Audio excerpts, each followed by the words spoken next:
Hey people, it's the Pilgrim and welcome to the Dino Factory.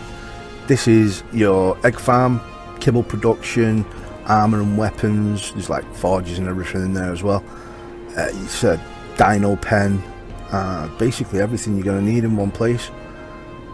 Here's the cards for it. It's on a big ice lake on Ragnarok. There's plenty of room. I could have built the place even bigger if I wanted to. What I'll do is I'll go around Rag and find all the decent largest flat spots and probably make a video about it or something. I'll go and have a run around inside the place, just show you how I've got everything set up. It's just like really convenient, all in one spot.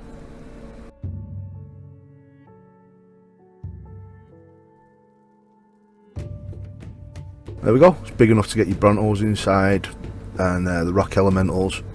Even T-Rex and Utis look small in here. There's a bunch of quets on the right hand side. Basically I've just gathered all the animals you need. You can get eggs out of pretty much, and yeah, put them all in one spot. It is basically a PvE structure. It gives you so much stuff, you know, production goes right up. Oh yeah, if you don't know, 99% of people will know this, but if you get the Oviraptor, stick him full of rocks and put him on Wander. Once they're on Wander, they give off the egg buff, and basically it just boosts the egg laying of all the other creatures, and you'll get that little flashing egg icon over all your dinosaurs. I've got 6 Oviraptors in the whole place, so it sort of covers everything. But yeah, like I was saying, great because it gives you like tons of eggs. You've got fertilizer and all different things to trade, and you just end up stocked up on everything. So if you come across any like decent tames that are out there, your high level ones and stuff, you can just sort of go and grab them straight away. You don't have to worry about asking for eggs or, you know, running around after other people. You spend a few hours just, you know, doing something in the base and just collecting eggs as you're going around, and you'll end up with loads. It's great. Basically what I do, I usually grab 1 male and 4 or 5 females, and that gives you, you know, decent turnover.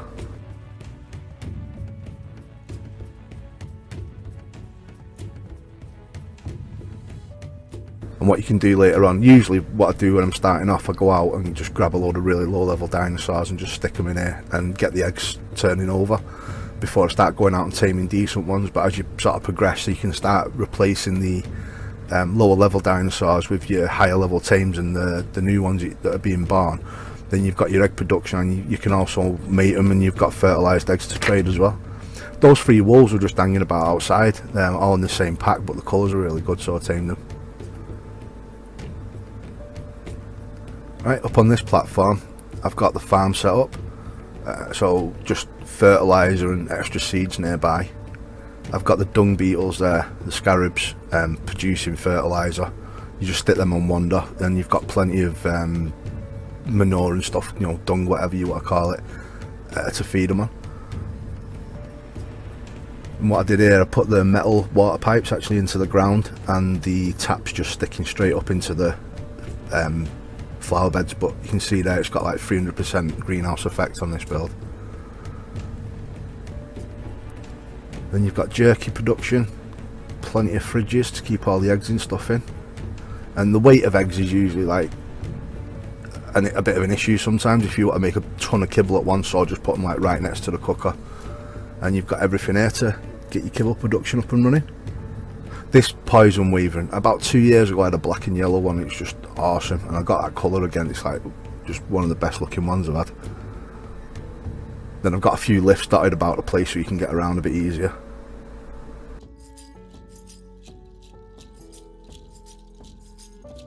So you made the platforms big enough to get like the biggest flyers on there.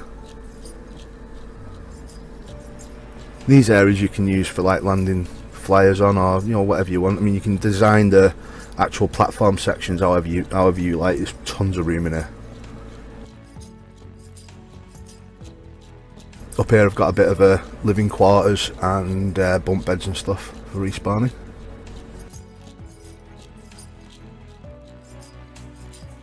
Hatch frames in the roof so you can fly straight in, or you can land up there.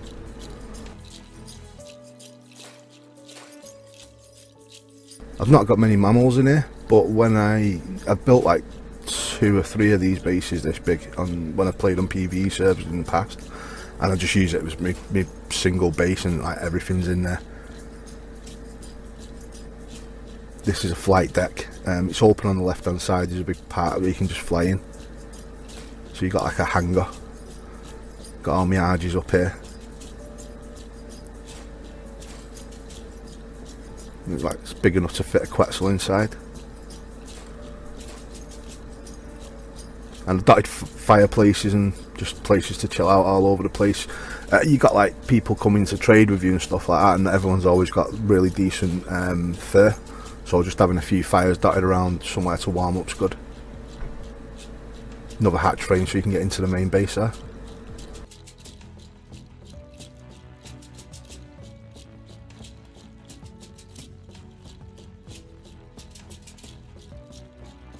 Two small towers on the build, just connected to the sides.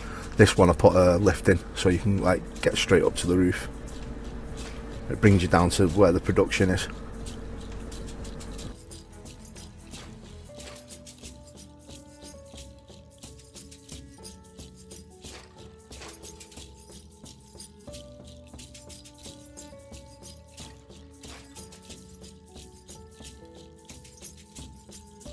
I think all in all this one's about 1200, 1200 foundations.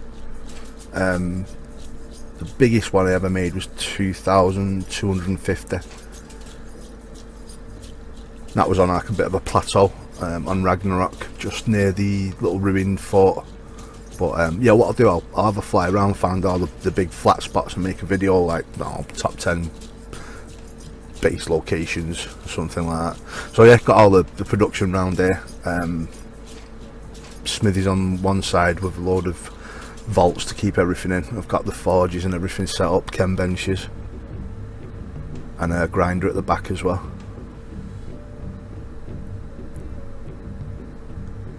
Scorpions, you need them eggs to tame decent Rexes. There's plenty of room in here to sort of do your breeding and stuff as well, and like over there I had the air conditioners.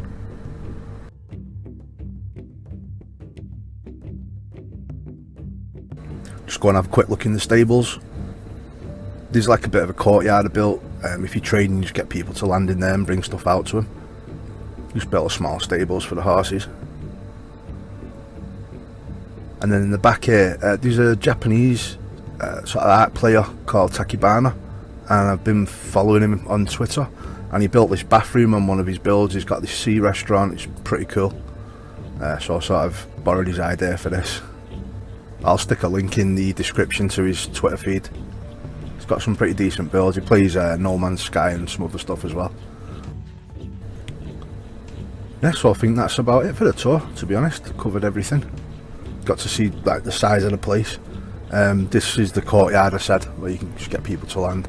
I used to, like I said, I used to build these bases now and again, and it's sort of what got me into building, because people on the server would come over and just be like totally blown away by the size of the place and everything I'd got set up. And yeah, so that's sort of what sort of sparked me interest in it. There we have it, the Dino Factory. Built, no mods, no clip, official settings, all that sort of stuff. If you're out sort of farming for things, if you're on a boosted server, it won't be that hard getting the materials together. I'll put a materials list in the description. I've counted everything up. If you're on official, not so easy I suppose, but if you take like Doedicurus, Ankies, Beaver, maybe Paracetherium to carry some weight when you're building the walls, take a rock elemental with you as well. You can store everything on him, and he's good for smashing rocks while you're riding around. Then you can sort of get all the materials together and build the walls and things while you're out farming, and store them inside the Paracetherium, and then everything's there in one spot when you get back. If this is the first video of mine you've seen, go and check out the rest of the channel. There's tons of no modded builds on there, good for console, and a bunch of PC modded stuff as well. Right, you can get on with the build. It's all done on screenshots with all the sizes like printed over it, so it should be easy enough to follow. Right, have fun building, guys. If you've got any questions about it, just leave us a comment. I've got a Discord channel up as well to check out now and again, so you can go on there. Right, I'll catch you later.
Right, and that should be your base done. Main structure all finished. All you've got to do now is fill it with dinos and get the place kitted out. One thing I would suggest is putting every single dinosaur on ignore group whistles. Just go around and do it once you've got them all in place. I don't know if you've ever done it in a big base before. You hit whistle all and all hell breaks loose. I've done it a few times. But yeah, that's what you're going to end up dealing with. So make sure you put them on that whistle, on that ignore whistles. Right, like I said earlier, I've got a Discord channel up, so if anyone does get around to building something like this, it'd be great to see some pictures. What else have we got? Oh yeah, also I've just hit 988 subscribers on my YouTube channel, so if anyone, you know, jumps on there and checks out the rest of the builds and stuff and you like what you see, yeah, drop us a sub, like, subscribe, what else, notification button, all that sort of stuff. Really appreciate it. Right, thanks for watching guys, catch you later.